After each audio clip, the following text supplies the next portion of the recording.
un Porsche Macan S. Tiens, une clé de Porsche Macan S. Ça va être pas mal les amis. Salut à tous. Bienvenue au Billet Auto aujourd'hui sur LBA TV. On essaye un SUV que j'attends d'essayer depuis très longtemps. C'est le Porsche Macan qui est censé se poser en référence en termes de qualité dynamique pour les SUV. C'est le moment d'en faire le test. C'est parti.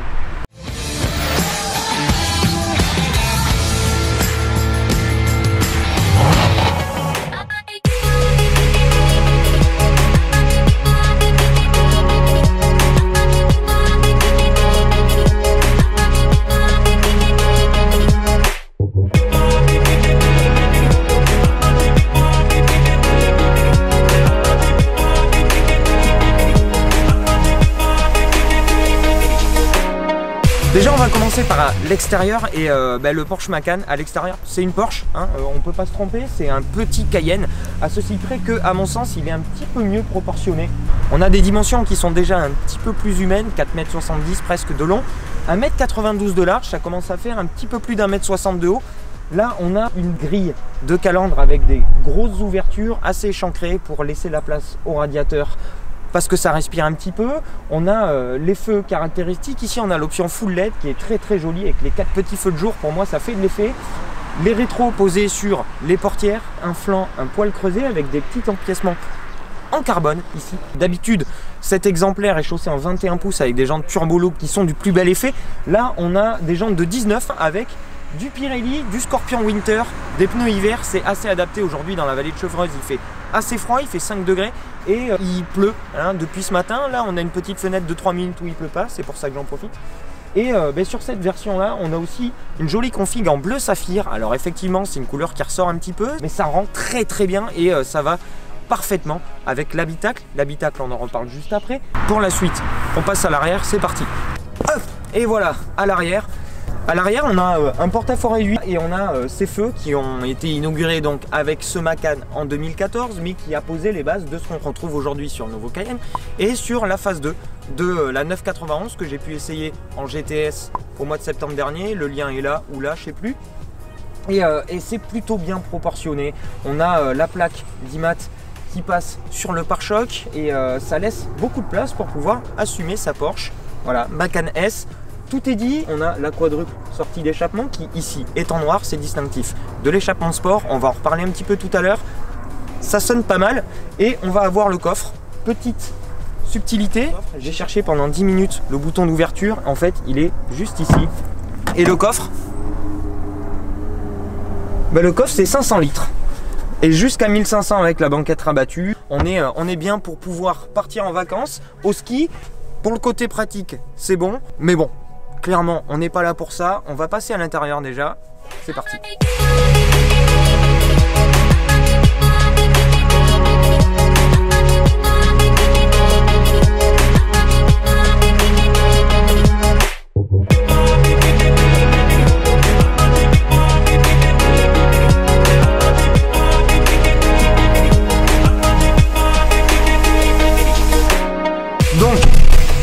À l'intérieur, on a quelque chose de très dynamique qui vous enveloppe beaucoup. C'est un petit peu le mot général dans ce Macan. On est enveloppé sans être claustro. On est parfaitement engoncé dans les sièges qui sont aussi beaux que confortables. Là, on a 18 axes de réglage. On peut vraiment se mettre une position de conduite au poil. Et ils sont absolument parfaits en termes de maintien. On est parfaitement maintenu, mais on n'est pas complètement bloqué dans les sièges. On a cette planche de bord qui pour moi est parfaitement dessinée, elle est recouverte de cuir, c'est super joli, les contreportes aussi. On a le PCM ici qui regroupe la navigation, tout ce qui est info divertissement, et on a cette console centrale très haute qui vous donne l'impression d'être aux commandes d'un avion. C'est renforcé par tous ces boutons là, un bouton, une fonction. C'est vrai qu'au début on a un petit peu de mal à se repérer sur tous les boutons qu'on a de dispo ici, mais une fois qu'on s'est habitué, on sait de suite où appuyer. On n'a pas besoin de chercher dans 30 sous-menus. C'est quelque chose qui a tendance à évoluer un petit peu chez Porsche avec des fonctions tactiles aujourd'hui comme on peut le retrouver sur le nouveau Cayenne ou la nouvelle Panamera.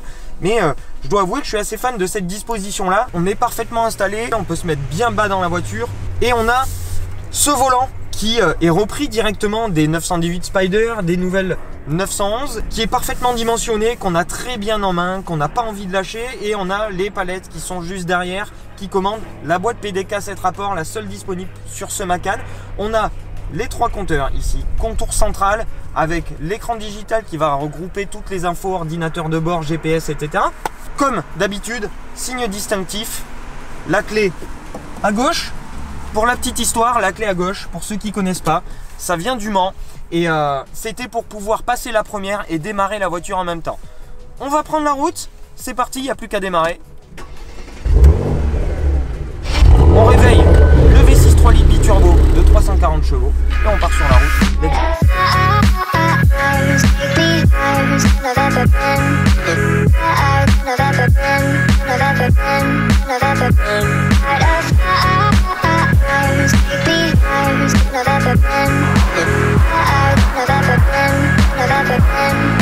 go.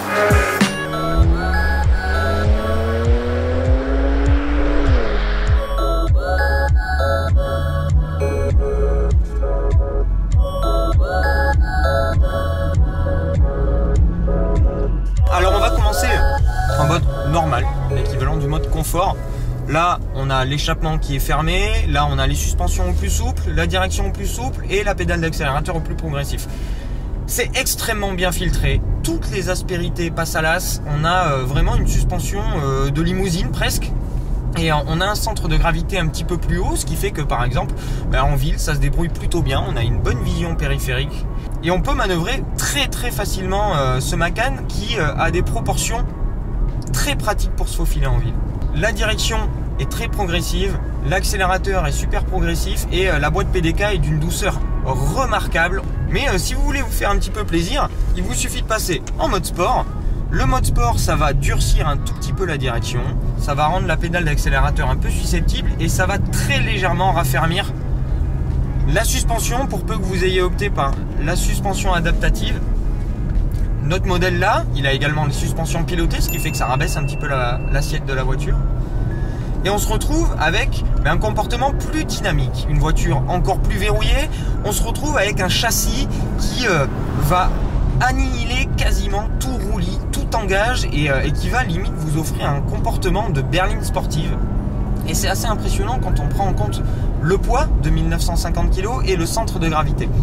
Dans tout ça, le V6 délivre tranquillement ses 340 chevaux et ses 460 Nm. Les 460 Nm sont dispo à 1450 tours minute, donc dès qu'on touche la pédale, c'est assez impressionnant d'offrir des valeurs de couple maxi à ces régimes de rotation pour un moteur essence. Merci la suralimentation. Et donc on va avoir une plage d'utilisation très importante là sur ce mode là sport. En mode tout auto avec la PDK, on se surprend à enrouler sur le couple. Il y a beaucoup de couples très tôt. Le moteur n'est pas des plus démonstratifs, mais il fait extrêmement bien le job et on se retrouve vite à des allures insoupçonnées parce que le châssis engage tellement bien que vous n'avez pas l'impression de rouler aussi vite. Ensuite, si vous voulez vous faire plaisir, vous passez en Sport Plus et là on va ouvrir les échappements, donc on va se retrouver avec une voiture un petit peu plus sonore.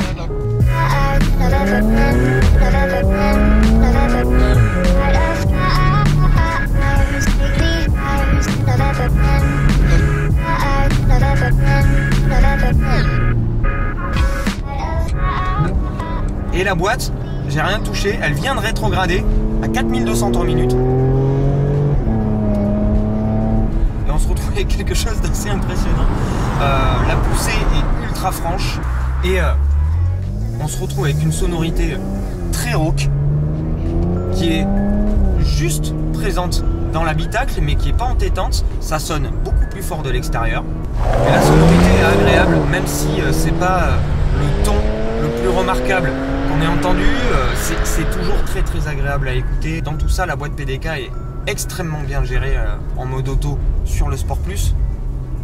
On a des petites déflagrations, des petites détonations, c'est très sympa. Mais si vous voulez vraiment vous amuser, il vous suffit de basculer le levier et de vous servir des palettes. Et là, on se retrouve avec clairement une voiture de sport. On a une direction qui est assez progressive sur les premiers degrés de braquage, mais qui devient ultra incisif par la suite et qui vous permet de placer la voiture au millimètre et d'aller clairement la provoquer. C'est un SUV d'une tonne 9 qu'on a envie de provoquer comme une petite compacte sportive et qui vous récompense, qui vous donne du plaisir. On va avoir un train avant qui va extrêmement bien s'inscrire, une direction qui va vous informer parfaitement sur ce qui se passe sous les roues, et c'est assez rare sur un SUV pour être souligné. On va avoir le différentiel central qui va privilégier l'arrière, 70% en général, par défaut, voire plus parfois, et le torque vectoring qui va s'occuper de la répartition du couple entre la droite et la gauche, ce qui fait que vous allez avoir une voiture qui va se comporter comme une voiture de sport et qui va venir pivoter autour de vous sur son axe central, et que vous allez pouvoir rentrer au frein, charger votre train avant pour pouvoir avoir du directeur et pouvoir remettre très tôt. Et quand on remet très tôt, c'est pas une transmission intégrale qui va vous tirer, justement c'est une transmission intégrale qui va tout faire pour faire pivoter la voiture. C'est assez impressionnant parce que c'est la première fois de ma vie que je vois ça sur un SUV. J'avais jamais vu ça sur un SUV. Le BMW X3 était très dynamique, mais là on passe vraiment à un level supérieur. C'est vraiment une voiture qui se conduit comme une petite sportive et qui cache dans ce type de conduite là extrêmement bien son poids. Et une fois que vous êtes en manuel, donc là pour le coup vous pouvez toujours conduire sur le couple, ça sera ultra efficace, mais sinon vous pouvez aller chercher les tours et on se retrouve avec une énorme plage d'utilisation. On peut aller jusqu'à 7000 tours et la voiture s'essouffle pas. Et on peut vraiment, là pour le coup, avoir une conduite typée circuit ou typée rallye. Là ça passe assez fort et pourtant la route est super grasse. Et la voiture voilà, va très légèrement se décaler, va bouger un petit peu sur son centre. Vous pouvez entièrement déconnecter l'ESP, mais là ça sert absolument à rien. Il est assez permissif en mode Sport Plus. Ce qui fait que vous avez toutes les joies d'une conduite dynamique avec une voiture qui bouge sans le danger d'une voiture qui va être un petit peu embarquée par son poids. C'est extrêmement bien réglé et honnêtement voilà, c'est du plaisir. Et vous avez une allonge qui est extraordinaire.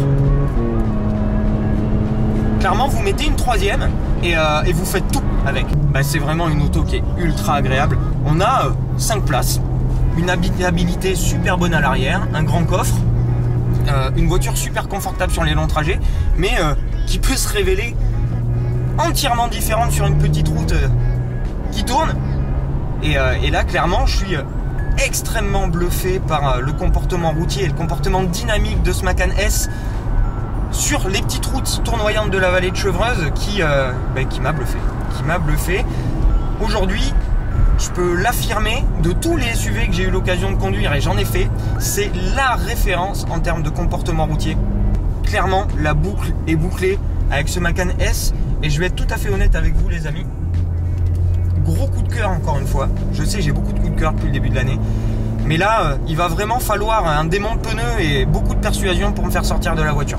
Honnêtement, j'aimerais beaucoup la garder celle-là, et j'aimerais beaucoup en faire le daily driver du billet auto. Du coup, qu'est-ce que vous en pensez vous, de ce Macan S? Est-ce que c'est quelque chose qui vous plaît? Est-ce que vous n'êtes pas trop SUV Porsche? Je sais qu'on est beaucoup de gros passionnés un petit peu intégristes sur la chaîne. J'aimerais avoir votre retour sur ce Macan S. Je suis assez fan de Porsche, ça c'est connu, mais je m'attendais pas à l'aimer à ce point et à avoir un vrai coup de cœur pour ce Macan. N'hésitez pas donc à me dire ce que vous en pensez. En tout cas, j'espère que vous avez apprécié cet essai sur le pouce que je vous propose de ce Macan. Si c'est le cas, n'hésitez pas à le mettre, le petit pouce, à vous abonner si c'est pas déjà fait, et si vous êtes déjà abonné, à cliquer sur la petite cloche pour être mis au courant de notre activité sur YouTube. Je vous remercie encore une fois à tous d'être là, les amis. Tous vos commentaires, votre participation, votre implication dans notre communauté me fait toujours aussi chaud au cœur. Et je vous souhaite une très très bonne fin de ce que vous êtes en train de faire. Plein de belles choses à vous les amis. Je vous retrouve très bientôt pour de nouvelles aventures. Ciao. Et c'est bien. Et c'est bien, une voiture qu'elle est bien pour la conduire.